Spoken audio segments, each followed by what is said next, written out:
Assalamualaikum warahmatullahi wabarakatuh. Ketemu lagi anak-anakku semuanya, siswa SMP Muhammadiyah 2 Yogyakarta, pada Bu Naning Hidayati dalam kesempatan semester 2 ini dalam pembelajaran Bahasa Indonesia. Anak-anak sekalian, pada kesempatan ini Ibu akan menyampaikan tentang unsur kebahasaan teks diskusi. Oke anak-anak, sebelum masuk pada unsur kebahasaan, anak-anak perlu tahu dulu tentang apa itu teks diskusi. Nah, teks diskusi adalah teks yang menyajikan beberapa pendapat dan sudut pandang yang berbeda terhadap suatu permasalahan. Nah, anak-anak, sebagai gambaran tentang apa itu teks diskusi, ini Bu Naning memiliki satu judul, yaitu penggunaan telepon genggam. Nah, kata telepon genggam ini anak-anak dan penggunaannya bisa dikembangkan menjadi teks diskusi. Karena judul di atas bisa dibahas dengan berbagai pendapat dan juga bisa disoroti dari berbagai sudut pandang yang berbeda. Bagi sebagian orang tua, HP atau telepon genggam akan dinilai negatif jika terus-menerus digunakan oleh anak. Namun anak-anak, bagi siswa atau bagi anak, telepon genggam atau HP itu justru akan menjadi sarana belajar yang sangat bagus. Nah, ini semua tergantung pada pendapat dan sudut pandang masing-masing orang. Itu anak ya, jadi itu merupakan contoh teks diskusi, sehingga menyoroti suatu objek itu tidak hanya dari satu sisi atau dari satu sudut pandang saja. Namun teks diskusi itu menyoroti suatu permasalahan itu dari beberapa sudut pandang yang berbeda-beda, begitu anak-anaknya. Nah anak-anak, kemudian langsung saja kita masuk pada unsur kebahasaan teks diskusi. Untuk unsur yang pertama yaitu teks diskusi itu pasti menggunakan kata emotif. Apa itu kata emotif? Nah, kata emotif itu adalah kata yang mengandung perasaan anak-anak. Yang mengandung perasaan atau pikiran, seolah-olah pembaca itu melihat sendiri permasalahan yang dihadapi. Nah, kata-kata emotif itu misalnya saja anak-anak kata istimewa, menakjubkan, berharga, unik, berbahaya, gembira, bersyukur, dan lain sebagainya. Yang penting di sana ada perasaannya. Jadi ada unsur perasaan atau unsur pikiran. Nah, unsur bahasaan yang kedua anak-anak itu bahasanya evaluatif. Apa itu bahasa evaluatif ya? Yaitu bahasa yang mengandung unsur penilaian. Jadi di dalam teks diskusi itu di sana ada bahasa-bahasa yang mengandung penilaian. Nah, kata-kata yang menunjukkan bahasa evaluatif itu anak-anak, contohnya baik, buruk, kemudian jelek, tidak diakui, sederhana, dapat diharapkan, dan lain sebagainya. Nah, untuk unsur yang ketiga anak-anak, ya ini anak-anak harus hati-hati. Di sini ada kata kohesi dan koherensi. Mungkin dua kata ini asing bagi anak-anak, tapi nggak masalah anak-anak ya. Mari kita kenali apa itu kohesi dan apa itu koherensi. Nah, anak-anak, kohesi itu kalau di dalam sebuah paragraf itu artinya keterkaitan bentuk ya dalam rangkaian-rangkaian kalimat yang membentuk paragraf. Sementara kalau koherensi itu keterkaitan makna anak ya. Keterkaitan makna antara kalimat satu dengan kalimat yang lain di dalam sebuah paragraf itu anak ya. Nah, sekarang sebagai gambaran, contohnya tentang kohesi dan koherensi itu apa anak-anak? Nah, Bu Naning memiliki satu teks ini anak ya, satu teks. Kita lihat dulu yang teks yang A dulu anak-anak ya. Nah, di sini Bu Naning memiliki teks yang terdiri dari beberapa kalimat. Nah, Ani membeli sepatu baru di sebuah toko. Dia membeli sepatu dengan uang tabungannya. Sepatu tersebut berwarna hitam. Nah, anak-anak ya, ini di sini ada kata-kata yang digaris bawahi.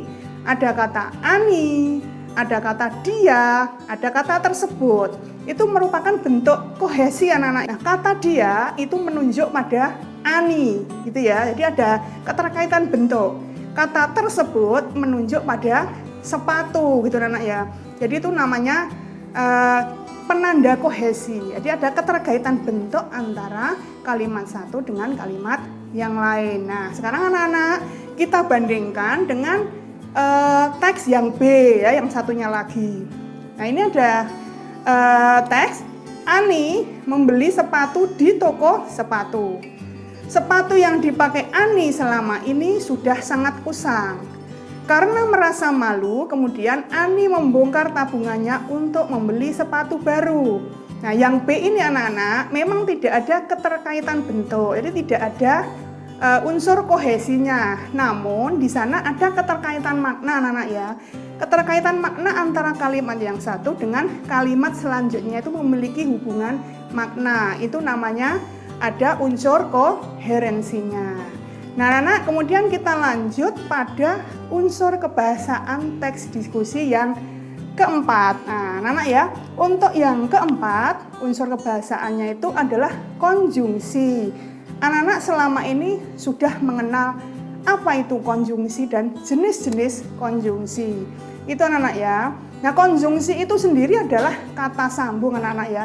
Jadi kalau ada satu kalimat dengan kalimat yang lain, kalau kita hubungkan ya, atau klausa satu dan klausa yang lain dihubungkan menjadi sebuah kalimat majemuk, itu kita akan membutuhkan sebuah konjungsi atau kata sambung gitu anak-anak ya. Kemudian anak-anak, lah apa saja jenis-jenis konjungsi? Selama ini anak-anak sudah mengenal berbagai macam jenis konjungsi. Namun anak-anak pada kesempatan ini ada beberapa jenis yang baru yang mungkin anak-anak belum kenali sama sekali. Oke anak, ayo kita kenali satu-satu ya. Yang pertama dari konjungsi penunjuk waktu. Apa saja anak-anak?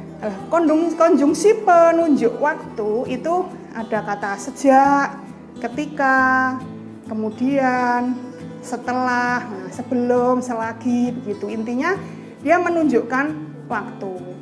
Untuk selanjutnya yang B ada konjungsi syarat. Jadi ada kata jika, kalau gitu. Kalau dimasukkan dalam kalimat misalnya, jika aku ranking 1, aku akan dibelikan sepatu oleh ibuku misalnya. Misalnya seperti itu anak-anak ya.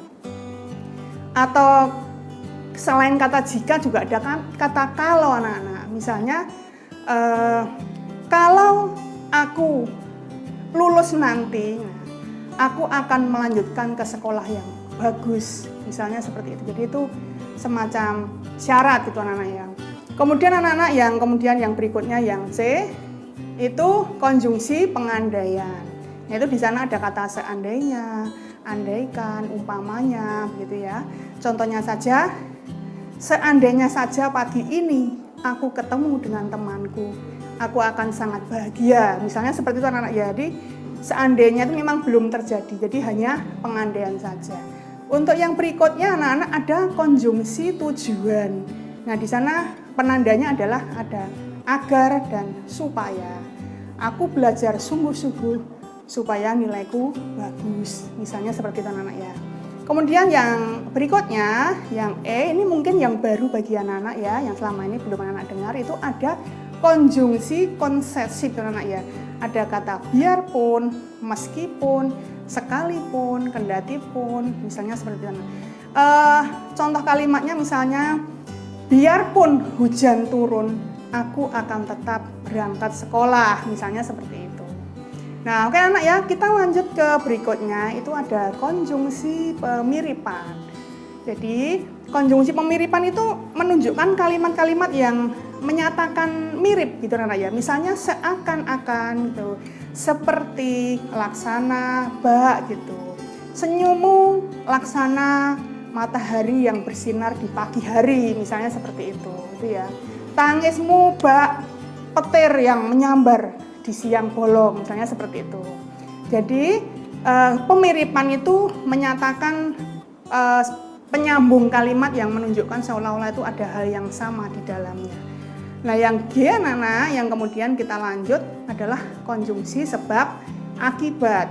Nah, penandanya adalah kata karena, sebab, sehingga, maka, gitu anak ya. Misalnya, aku tidak berangkat sekolah karena sakit. Lah di sana ada unsur sebab akibatnya.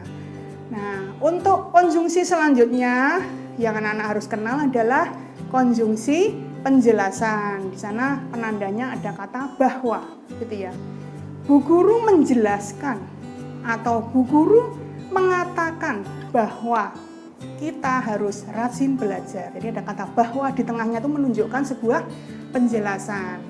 Nah, selanjutnya yang I adalah konjungsi cara. Itu penandanya adalah dengan. Dengan cara apa? Gitu anak ya.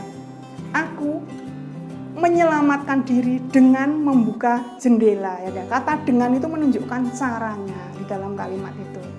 Nah, kesekian kali anak-anak konjungsi harapan.